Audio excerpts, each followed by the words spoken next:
Le témoignage de Jésus est celui qui est considéré juste au début du livre de l'Apocalypse, où il est présenté comme le vivant qui était mort, mais qui vit au siècle des siècles, et qui tient les clés de la mort et du séjour des morts.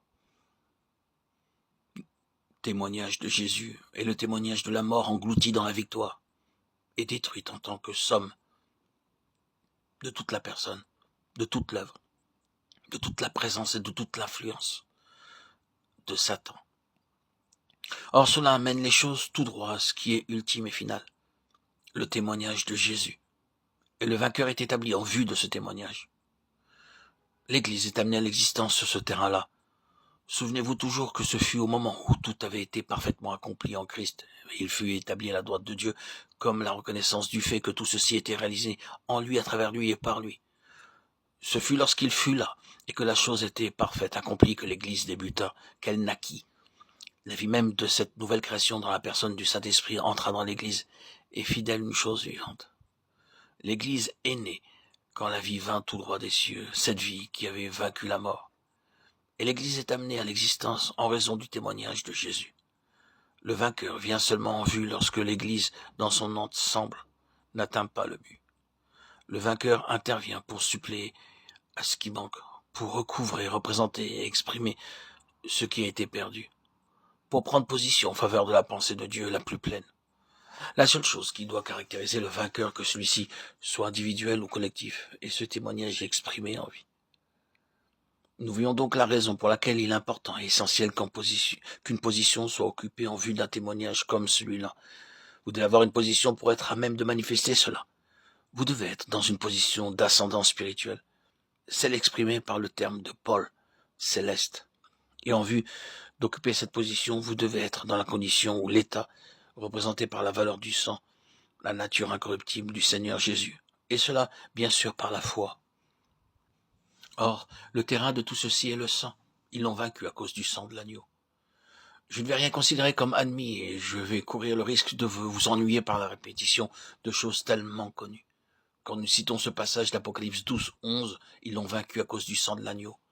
Libérons complètement nos pensées de l'idée que cette victoire à cause du sang est une question de recours à une phraséologie. C'est-à-dire qu'ils se sont emparés de la parole et se sont mis à la lancer de façon objective à la tête de l'ennemi. Je sais qu'il y a des moments où sur nos genoux, nous devons plaider la vertu et la valeur du sang à l'encontre de l'ennemi. Mais cette question ne peut être traitée à la même manière d'un docteur qui prescrirait une ordonnance et appliquerait un remède de façon un peu mécanique à une certaine affection diagnostiquée.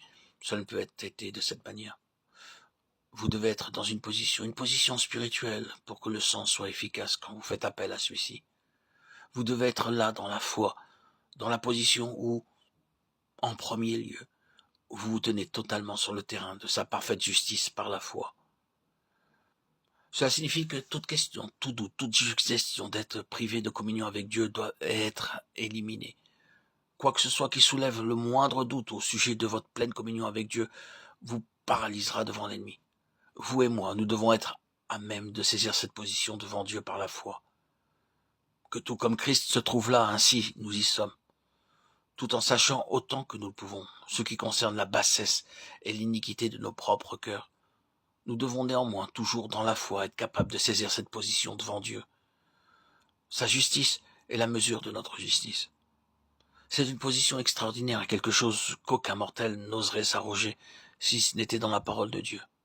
C'est là la base. Et quoi que ce soit sur notre conscience qui entame notre assurance est une chose paralysante en présence de l'ennemi. Nous devons tout d'abord régler cette question sur la base de ce que le sang représente pour nous devant Dieu, comme témoin d'une vie incorruptible, et bien sûr également tout ce sur quoi l'Esprit lui-même met le doigt et dit « Regarde ici ». Ceci est quelque chose dans laquelle tu persistes, quelque chose où tu agis volontairement, de ta propre initiative et sciemment, qui n'est pas conforme à la pensée de Dieu. Tu dois le rejeter. Autrement, nous sommes défaits en présence de l'ennemi, et il a l'avantage. C'est une condition par la foi et en marchant dans la lumière qui nous amène à une position d'ascendance sur l'ennemi, qui est l'unique base sûre et juste de témoignage, aboutissant au témoignage. Le témoignage a pour préalable cette condition.